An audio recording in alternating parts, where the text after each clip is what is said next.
మంగళగిరి శ్రీ లక్ష్మీనరసింహస్వామి ఆలయంలో బహుశా ఇది మొదటిసారి కావచ్చు. చంద్రగ్రహణం కారణంగా మార్చి 3వ తేదీన స్వామివారి దివ్య రథోత్సవంలో ప్రధాన ఘట్టమైనటువంటి ఊరేగింపు కార్యక్రమాన్ని నిలిపివేయటం జరుగుతుందని ఆలయ అధికారులు ఈరోజు సాయంత్రం విలేకరుల సమావేశంలో తెలియజేశారు. భక్తులు అందరికీ తిరునాళ్ళంటే గుర్తొచ్చేది దివ్య రథోత్సవం. ప్రతి సంవత్సరం లాగానే ఈ సంవత్సరం కూడా మార్చి 2వ తేదీ అర్ధరాత్రి స్వామివారి దివ్య కళ్యాణం జరుగుతుంది.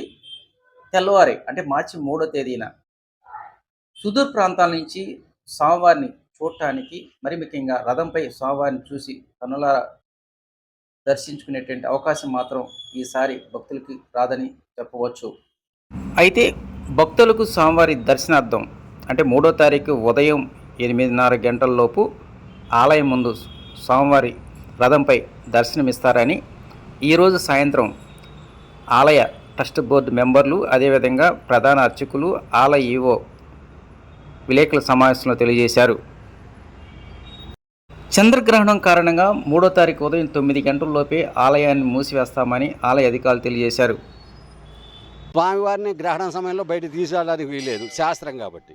దీనికి ప్రత్యామ్నాయంగా ఏం చేయాలని ఆలోచించుకొని ఒక 5-6 మార్గాలు ఎంచుకొని 5-6 మార్గాల్లో ఏది ఉత్తమమైంది, మనం ఏది చేయడానికి సాధ్యపడుతుంది, ఇక్కడ సాధ్యం పడాల్సిన విషయం కూడా ఒకటి ఉన్నది. మన రథం చాలా పెద్దది. దీన్ని తిరువీధిలోకి తీసుకెళ్ళాలంటే వేల జనం ఉంటే కానీ మన రథం బయలుదేరదు. ఆ తాళ్ళు కట్టడాలు బయట తీసుకోవడం, అందులో రాత్రి 2 దాకా కళ్యాణం ఉంటుంది. అది మార్చడానికి లేదు టయాన్ని. తెల్లవారుజాము 3 గంటల నుంచి గరుడోత్సవం, 4 కన్నా గరుడోత్సవం జరగాలి. గరుడోత్సవం జరిగిన తర్వాత మళ్ళీ రథోత్సవం జరగాలి. ఇవన్నీ కలిపి 9 గంటల లోపు జరగాలి. మనకి ఏది ఆపడానికి లేదు, జరిగి తీరాల్సిందే. తెలంగాణగానే గరుడోత్సవాన్ని తిరువీధి ఉత్సవాలు మాడవీధిలో తిప్పుకుంటాం. మాడవీధిలోంచి స్వామివారి రాగానే లోపల తీసుకెళ్ళి అర్చన చేసి పొద్దునపూట సేవ చేసినటువంటి కార్యక్రమాలను నిర్వహించుకొని మహర్నివేదన కూడా చేయాలి. గ్రహణ శూల దగ్గర నుంచి కూడా పచనం చేయబడేటువంటి ఆహారాన్ని నివేదన చేయడానికి వీల్లేదు. రథాన్ని అలంకరిస్తారు. రథం మీద ఈ గుమ్మడికాయలు కట్టడాలు, రథాలంకరణ చేయటం, స్వామివారిని మామూలుగా రథోత్సవం చేసేటప్పుడు ఏం చేయాలో అవన్నీ చేస్తారు. తాళ్ళు కడతారు, మన వారపోస్తారు,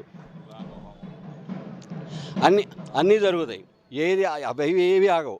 స్వామివారిని కూడా రథం మీద వేంచేపు చేస్తారు, అది జరుగుతుంది. రాజోపచారాలన్నీ చేస్తారు.